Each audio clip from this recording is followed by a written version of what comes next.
네, 코로나19 신규 확진자 숫자는 2,000명 아래를 유지했지만 최근 2주 동안 확진자 절반이 돌파 감염이었습니다. 게다가 위중증 환자의 38%가 접종을 완료한 사람들입니다. 겨울철에 접어들고 있는 것도 고령층 환자 증가와 무관하지 않아 보입니다. 이동우 기자가 보도합니다. 코로나19 신규 환자는 1,715명. 이틀 연속 2,000명 아래를 기록했습니다. 하지만 검사 건수가 줄어드는 휴일 영향이 반영된 것으로 보입니다. 특히 지난주 단계적 일상회복 전환과 헬로윈데이 등의 영향이 이번 주 중후반에는 반영될 것으로 예상됩니다. 그다음에 거리두기 단계는 많이 완화됐고 아주 많이 완화가 됐고요. 그다음에 사람들의 움직임, 개인적인 움직임, 사회에서의 모임이라든지 교통량이라는 이런 게 다 증가하고 있지 않습니까? 그러면 이제 앞으로 증가할 일만 남았다는 거죠.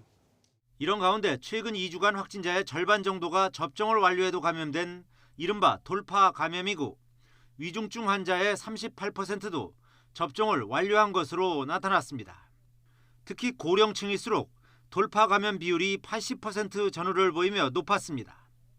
결국 백신 접종을 완료해도 시간이 지나면 백신 효과가 떨어지면서 코로나19에 감염되거나 위중증 환자로 발전할 가능성이 제법 높다는 것입니다.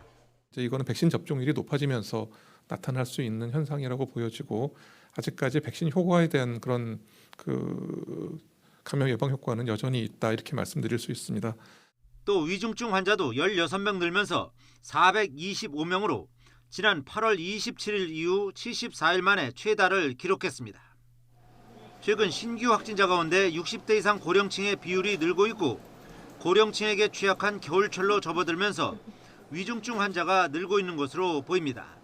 또 백신 접종률이 낮은 18세 이하 청소년과 접종 효과가 떨어지기 시작한 60대 이상 고령층의 감염이 크게 늘면서 위기감을 더하고 있습니다. 당국은 코로나19에 대한 가장 강력한 대응은 백신 접종이라며 특히 치명률과 위중증률이 높은 고령층의 경우 서둘러 접종해달라고 당부했습니다. YTN 이동우입니다.